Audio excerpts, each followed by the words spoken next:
Bismillah ar-Rahman ar-Rahim. Welcome to Real Talk with Mido and Baba, Part 2.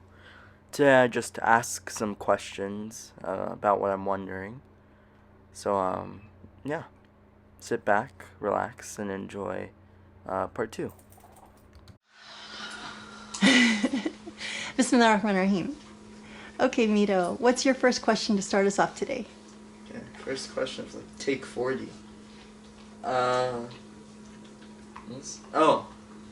Yeah, so I was asking Mom earlier too. Well, like a week ago. It was, does good deeds outweigh prayers? Like, if you were to just keep prayers up, well, it's maybe not a good way to phrase it. But, like, if you do good deeds and, like, keep that up, kind of, maybe not outweigh prayer, but, like, is it worth more to God than prayer? Well, no, that's also a bad way to phrase it. I don't know. But, like, can you do good deeds? I don't know, actually. But, like, do you know what I'm trying to say?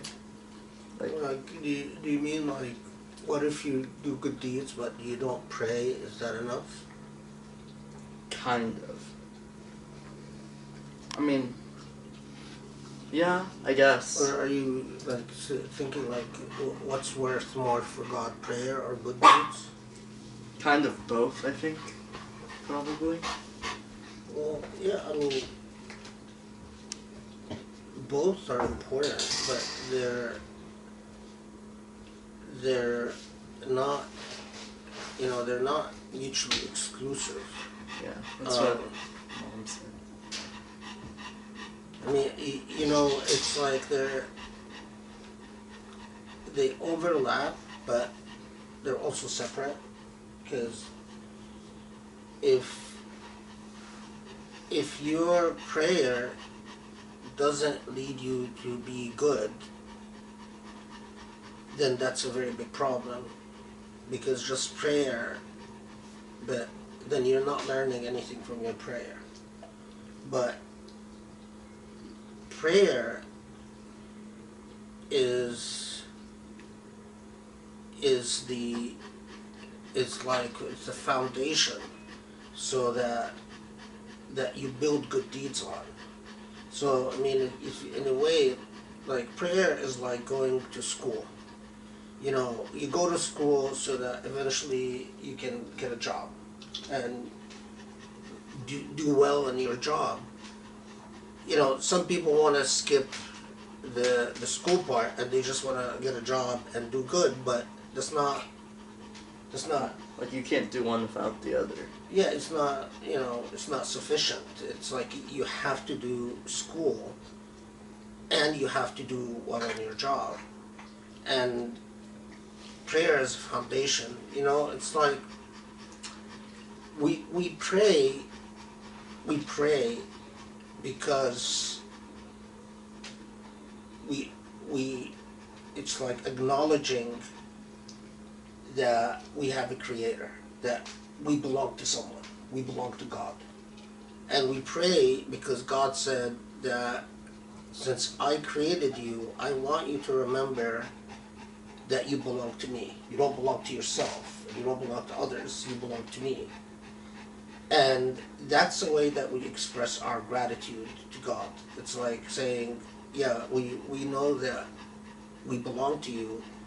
We know that we have a boss, and that boss is God.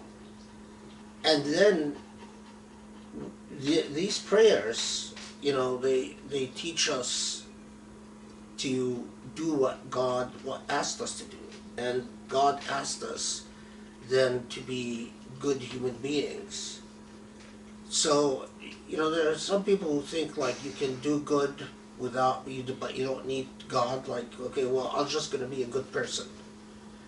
The problem is that you either think you go about life thinking that you basically you're your own boss, or you think that you actually belong to someone and you belong to a God. And the problem is a lot of people who just act like they are their own boss, like they just want to say, okay, I'm going to live a good life, but I'm not going to worry about praying, and I'm not going to worry about God and I'm not going to, is that it, one, they ignore the fact that you're going to return to your Maker. They really don't believe that you're going to die and you're going to come back. They really think that once you die, you're done. And the fact is that your Maker is going to say, okay, I'm going to hold you responsible for not praying. And so you've got a problem right there because you've ignored that part. And what are you going to tell your Maker when you say, well, why did you ignore my commands? But then the other thing is that there are a lot of people that say they're going to lead a good life, but because they don't believe in God or they don't put God into the equation, when it comes to hard choices, when things get really hard, they will put themselves ahead of everyone else because they ultimately just answer to themselves. So, and we see this all the time. You see people who led a good life, but then someone broke their heart and they go fly in a jealous rage and murder someone. And then if they actually believed in God, they wouldn't have done it. You find people who, lead a good life most of the time, and then they meet challenges, and then they get very, very depressed, and they hurt themselves, or they cheat on someone, cheat on their spouse, or, do things that are very selfish. And when you always look into it, you find that it's because they really, they don't have a fear that there is a God that's watching them, there is a God that knows what they're doing, and that God is going to hold them responsible in the hereafter. There's going to be a bill to pay. And so it's our relationship to God is what gives us dignity and what gives us principles and what makes us stick to ideals, and also what makes us not selfish, because we think it's not just all about me. I'm not just take care of number one, and then the rest can. It's that everyone has a right to exist. Everyone is entitled to their rights, and that there is an owner to this universe who, one of the things, like, you find people who don't believe in God, they, for instance, euthanize dogs. It's because they think there's no one to take care of a dog, they'll kill them. And they don't think to themselves, well, these dogs belong to Creator. Who gave you the right to just euthanize them? You don't have that right. So believing in God and living a life where you follow God's commands is what gives balance to everything, and what creates justice in our universe, and what makes us human beings that are not just self-centered, but we look at the entire universe as in harmony, and all of that. It's, if you really, if it's very simple, very small thing that we do, and we pray, but this prayer means so much. It's like an acknowledgement. It's like reminding ourselves all the time that everyone has a right. Everyone is entitled to dignity. Everyone, from the plants to the animals to the smallest thing to the biggest thing, has its rightful place in the universe. And it's like the same thing. If you really believed in God, like, you wouldn't destroy the environment, because that God is going to say, I didn't put you on this earth to destroy it. But look at the people who don't believe in God. They think, well, as long as I can make money, I can destroy the environment the way I want. It doesn't matter. But if they believed in God, they would know that it doesn't belong to you. You know, you're just a guest on this earth. You don't have the right to pollute the oceans and, you know, destroy the ozone and all of that. And so, you know, it's like the more you pray, and the older you get, and the more you pray, the more you realize how important it is in anchoring you. Because there's going to be a lot of times in life where you feel overwhelmed, or you feel confused, or you feel lost, and if you learn to pray the right way, you'll always find a friend. You'll always feel like, no, I'm okay, because God is with me. God knows what's going on, and God understands, and God is with me. I'm never alone. I don't have to, you know, I don't have to freak out. And that's really important. So, 2 other questions. Well, choose whichever one you want to answer first. I think a while back you said that there's like multiple tiers, I guess, for lack of a better term. Tiers of like heaven, like prophets are like very high into heaven, closer to God. And then the other question I had was like, what about people that are like born into like atheism or something like that, where they don't believe in God? I mean, of course they could come back and find God, I guess, but I'm sure there's times where people don't find God. Yeah, I mean, it's like, you know, God is very just. So God knows what's inside of you, and God knows what opportunities you've had in life and what opportunities you didn't have in life. So, you know, like I just read a story about a poor girl, like 4 years old, and her parents dumped her, and then she was raised by a very bad uncle who like sexually abused her and then burned her, and like she just died in the hospital, right? And so this poor little girl never had an opportunity for anything. She just was tortured and died. Now, I know that someone like that, because she never had a chance, she's going to be in the highest tier of heaven. God has to make it up to her for the suffering she had. If you don't believe in an afterlife, then it's like, okay, well, she suffered and she died, and that too bad. But if you believe in God, then you know that there's going to be justice for a girl like that. And it's the same thing for everyone else. God knows what opportunities you had, and so when God holds you accountable, God holds you accountable in direct relationship to the opportunities you had in life. So someone who has really good parents, really good, kind, loving parents, is not going to be held responsible in the same way that someone who had really abusive and horrible parents.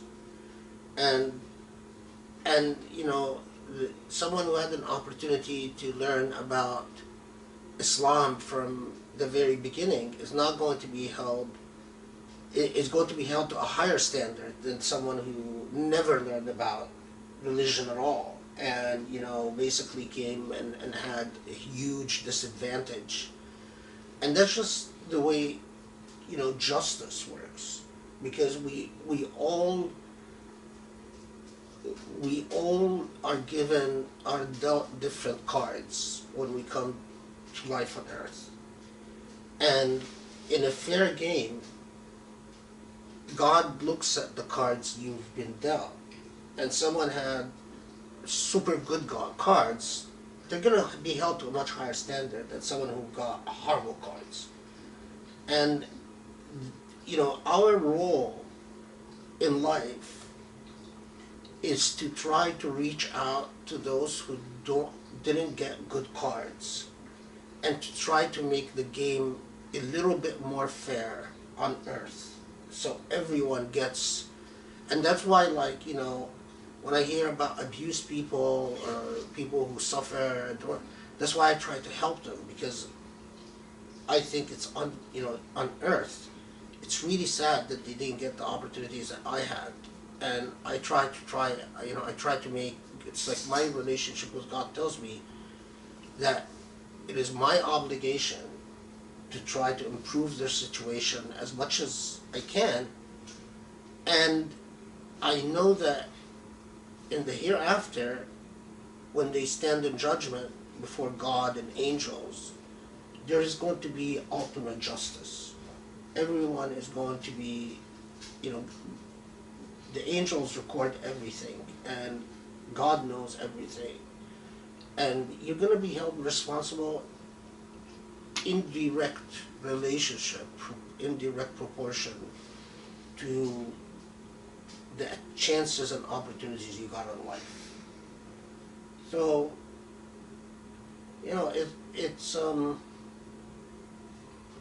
we were very, it's like to be born a Muslim is a huge opportunity, and if you are an intelligent person, you make the best of this opportunity, because you got a chance to learn things that other people might not get a chance to learn. They have to work from a huge disadvantage. And we are going to be, God is going to ask us in the hereafter, what did you do to make life on this earth more fair? To the extent we can, to the best of our abilities, to make it more just, to make it more beautiful, more kind. And, at a minimum, what you can do is not make it worse. That's the least that is expected. And unfortunately, like kids, for instance, who bully others, they're already making it worse just by that simple fact.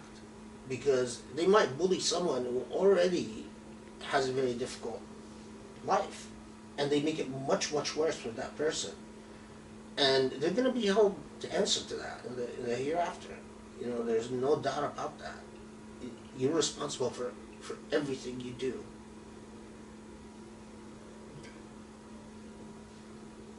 I don't know. Do you have any more questions? I don't know. It's kind of just this. How about I have a question from age, because obviously, like if you're a kid and you bully someone, it's different than if you're older, right? And you know better. So how does God think about you in terms of your age? Well, Experience? God knows, the extent of your, what standard you should meet at different points in your life. So obviously, our brain continues forming until we're 25 years old. So obviously, someone who's 25 years old is going to be held to a much higher standard than someone who's 14 years old. But still, even a 14-year-old knows, certain things about what's right and wrong. Mm-hmm. Even the kids who bully someone or put down someone, it's very simple. If they sat and they thought honestly and truthfully to themselves, how would I like to be treated? That's the golden standard. Do unto others like you would like done to yourself. If you're able to answer this question honestly, and you know that you would not like to be treated that way, that's your answer. That's how God is going to hold you responsible. Because that's how God created. The Prophet Muhammad, and also the Prophet Jesus, and Moses, and Abraham, they all, all the prophets, they came and they taught that same thing. When people would ask them, well, how do we know what's right or wrong?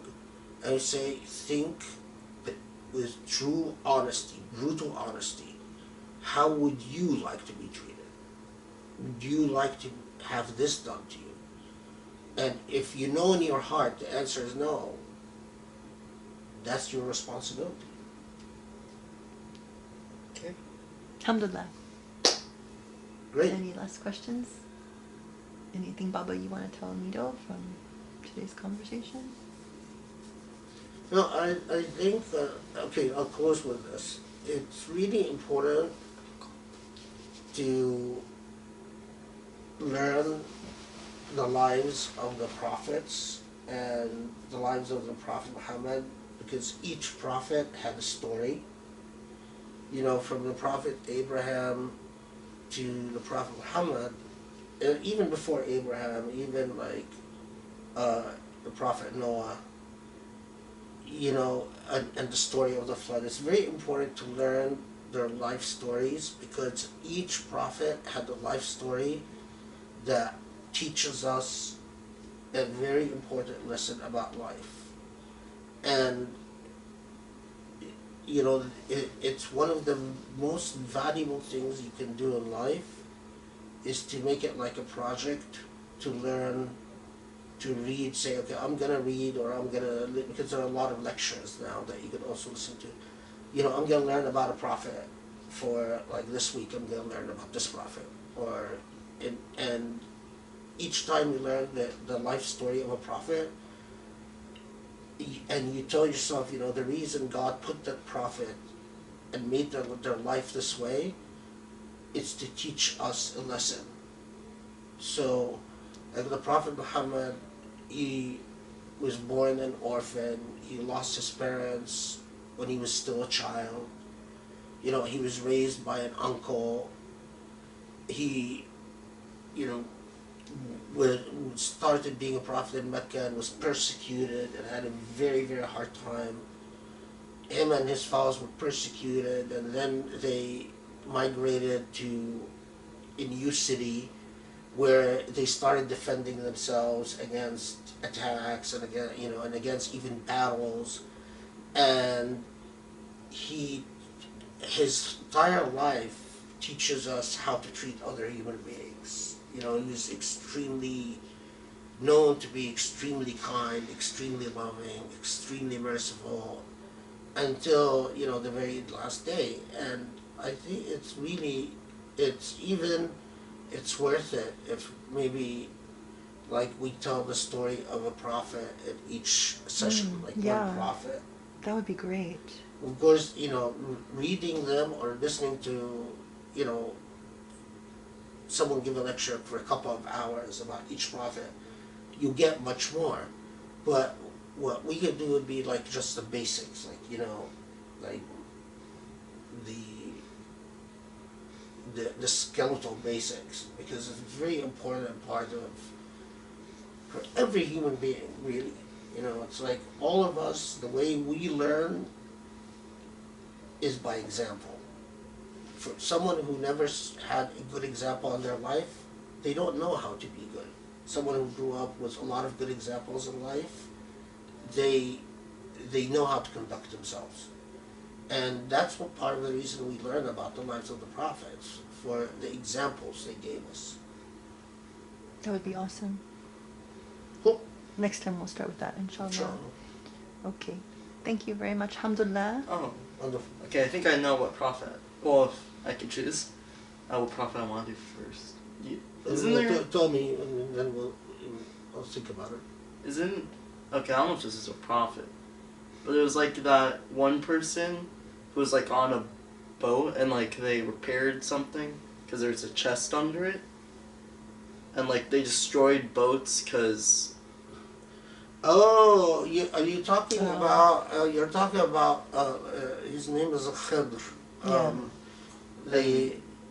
Well, I Yes. mean, and I think the other thing they did is like, they ran over like a child or something because he grew up to be a murderer. Yeah, that's the Khidr.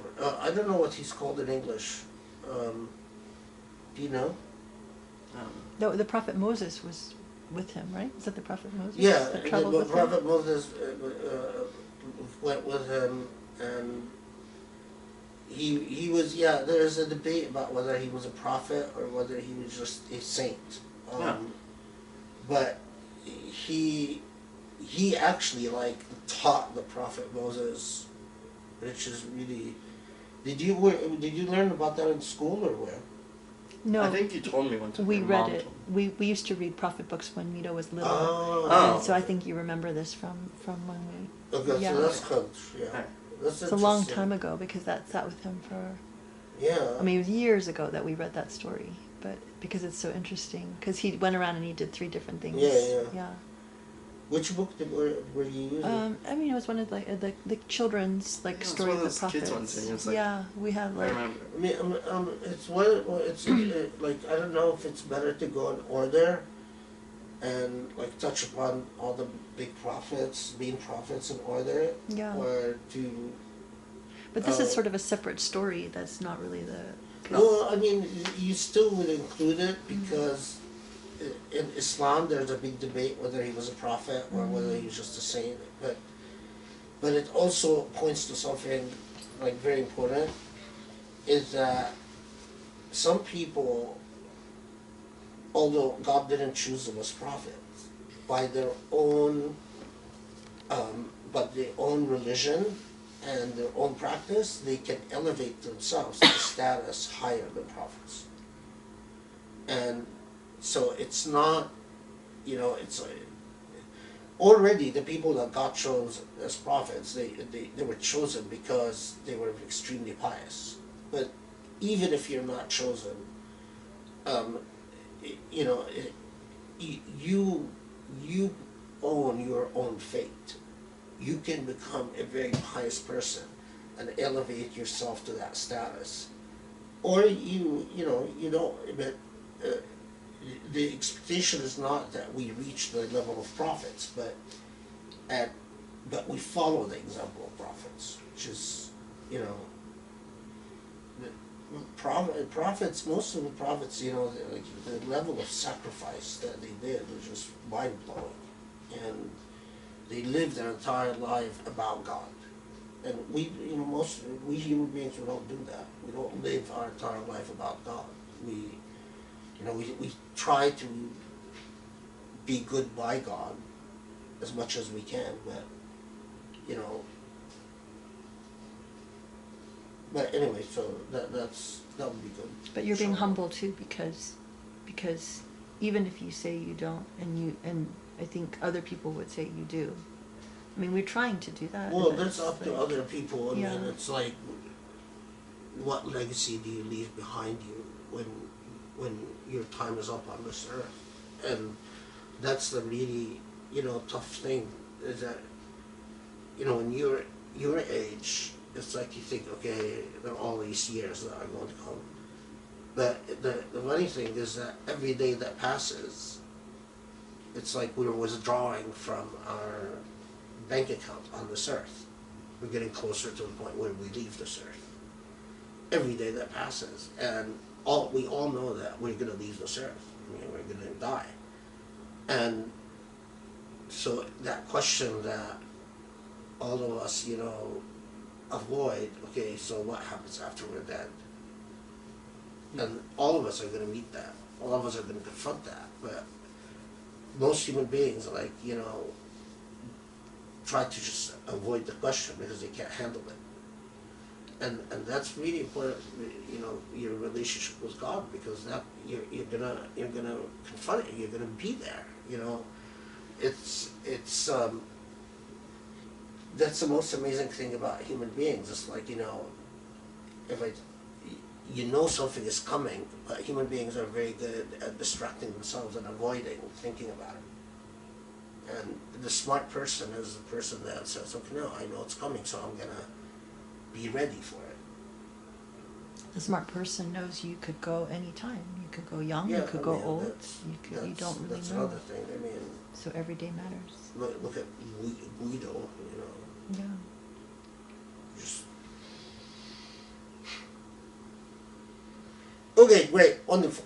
Alhamdulillah. Alhamdulillah. And it's important too on the prophets, because the way that Muslims talk, like the Muslim understanding of prophets, is different than the Catholic and Christian and Jewish understanding of prophets. So it's important. I mean, that we'll you learn. touch upon that too, Yeah. because like Prophet Abraham in the Bible is different than the way Prophet Abraham is in the Quran, or Moses, because like in the Bible, Moses sometimes is portrayed as someone who was not very nice, but in the Quran, God tells us that Moses was that God explains why Moses is an example to us, because God wouldn't have us follow an example of someone who isn't the best human being. Alhamdulillah. Okay.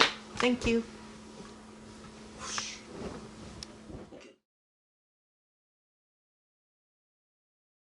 Okay, Mido. Yeah. You have to get out of your natural habitat. Okay, sit up for a bit, please. Sit up respectfully. I almost dropped my phone. I'm cold though. Alright. Okay, here. You want this blanket? No, I got this one. Okay. Feetsies. My out of camera feetsies. Okay. Everybody comfortable? Everybody good? I think so. Okay. Okay, Baba, you have a Coke? No. You want a Coke? I'll get you a Coke. Oh wait, I should probably do the. I always like take a video of.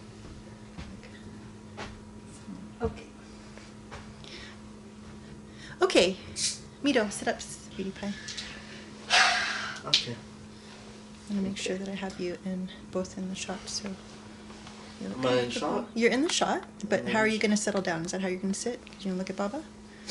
I don't know. I'm just gonna lay here. No, you can't lay. That's not respectful. You're learning about something important.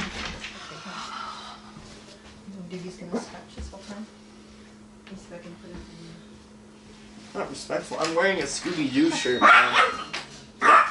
Scooby-Doo shirt. No. That's what. See, I got the whole gang. Do I remember them? No. Yeah. Fred, Daphne, Velma, Scooby. No. Shaggy and Scooby. There we go. Didn't they have a name for their car though? Like a mystery van? Mom. Yeah? What was the name for the car of this? Or do you know, Baba? The Magical Mystery Van.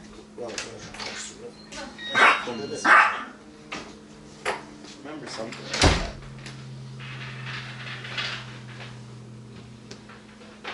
Let's wait for Mom. Did you bring him in? He won't come in, so I put the bench in front of the door so he won't scratch on it. Okay, ready? Why won't he come in? Because he's calling me to go out and play with him. Because the dog is very needy. Right, Mom? Right. Okay, ready? No. Okay, put your phone away. Okay, I'm ready. Okay. Bismillah ar-Rahman ar-Rahim. Assalamu alaikum. Abu Fadl boys and men. Boy and man. Men. Young men. Assalamu alaikum. So, Mido,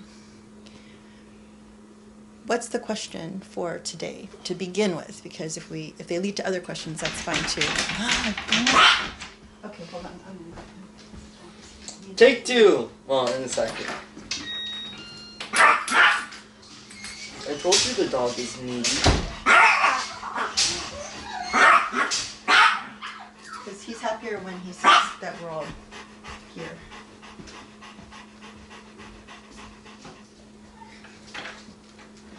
Oh, I had a different question, but I forgot what it was.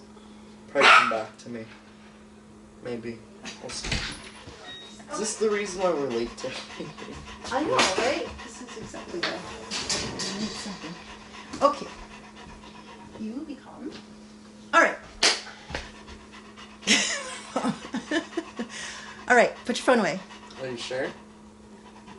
Yes, for me. Okay. If somebody else comes up with an issue. Put your phone away, please. Okay, sit up. All right.